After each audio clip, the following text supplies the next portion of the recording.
Nikuja kule kwenye bunge.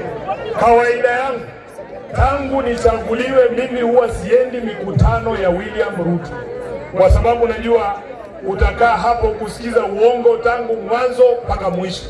Na unajua kuna mjumbe amewaambia hapa, sheria za bunge zinasema saa ile rais anazungumza kila mtu lazima akae kama amenyamaza.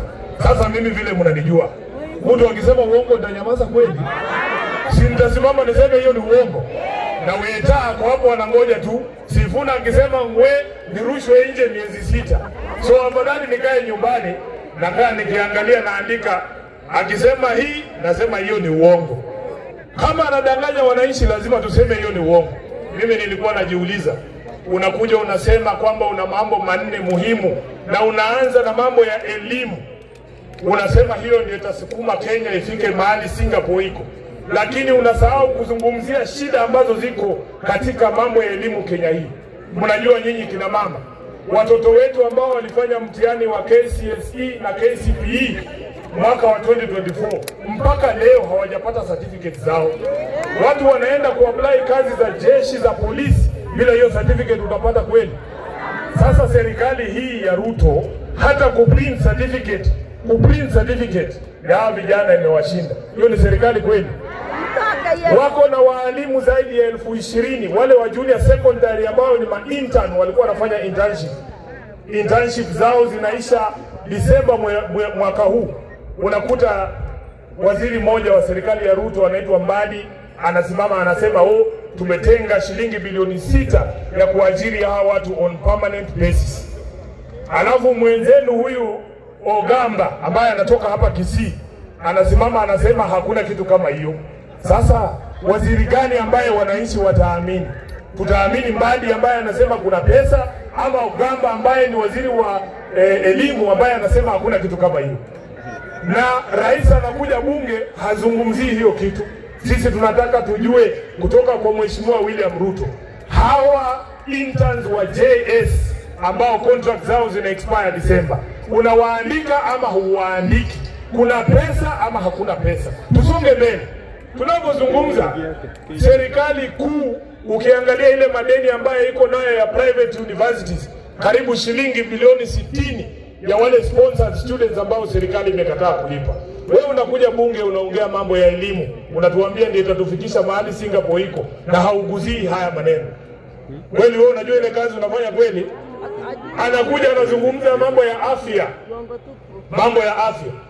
Mama zetu kila siku kule kwenye Senate tunaambiwa mama amezaa hospitali fulani, hospitali imekataa kumwachilia, wamekatalia mama, wamekatalia mtoto kwa sababu hakuna pesa ya kulipa.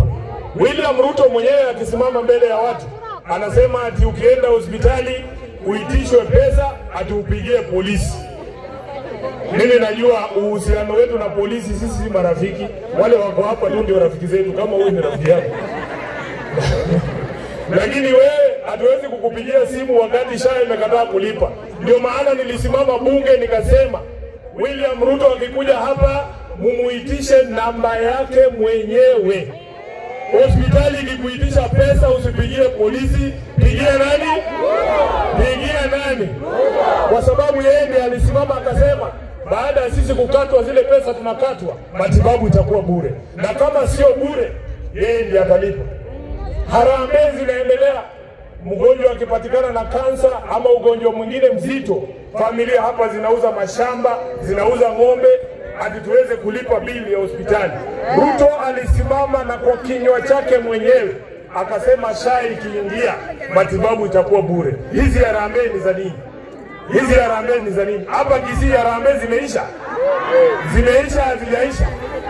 Hospitali zetu za county ukiangalia zile pesa ambazo zinahitajika zaidi ya shilingi bilioni 70 ambazo SHA inadaiwa na hospitali zetu. Hata hospitali za makanisa serikali ya William Ruto imekataa kulipa. Kwa hivyo akikuja pale bunge na uongo, mimi kama Sifuna siwezi kaa hapo, kwa sababu nimewaambia damu itachemuka niseme hiyo ni uongo, wanirushe nje miezi 6. Na mimi lazima nikuwe hapo kutetea wananchi, si ndio? So mimi nakaa nyumbani naona uongo kwa TV tu, akisema uongo moja napiga shot. By the time amemaliza tumelewa chakare, kwa sababu ni uongo tupu. anaongea. Sasa mimi nataka niwaombe mama zangu, sisi wana ODM, nilikuwa pale KICC wakati ambapo tuliandika mkataba na chama cha UDA. Hiyo 10 point agenda William Ruto hakuzungumzia hata point moja wakati ambapo alikuja pale bunge. Tulisema tunataka watu waache kuchukuliwa na polisi kiholela na kuuawa na polisi. Bado nasikia kuna ripoti vijana wanachukuliwa na polisi. Si ni kweli? Sasa wewe ukituambia kwamba umetekeleza yale ulisikizana na Mheshimiwa Raila Odinga, wacha kuweka maneno kwa mdomo ya Mheshimiwa Raila Odinga, kwa sababu baba alinipa hiyo kazi. Mimi ndio mwenye kuandika huo mkataba na marking scheme ni mimi niko nayo. Siku ile atatekeleza hiyo mkataba, yule atawaambia sio mwingine, ni mimi mwenye niliandika. Si ndio? Tunakubaliana? Na hawa ndugu zetu ambao wako ndani ya chama cha ODM wanasema wao wanasupport hii kitu inaitwa broad based. Hakuna ubaya, wewe support tu, lakini msifikirie nyinyi ni wajanja sana.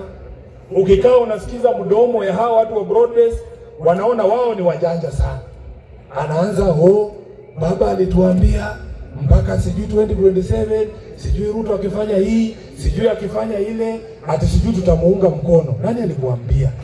Baba alisema, who has told you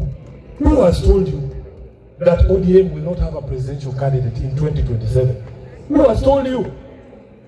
Heshima kubwa ambayo tunaweza fanya kwa Raila, tusiingize maneno kwa mdomo ya mtu ambaye amelala, kwa sababu haizi amka kujitetea, si ndio? Mimi kama Sifuna nataka niseme ninawaheshimu wabunge wa ODM ambao wamesimama kifua wazi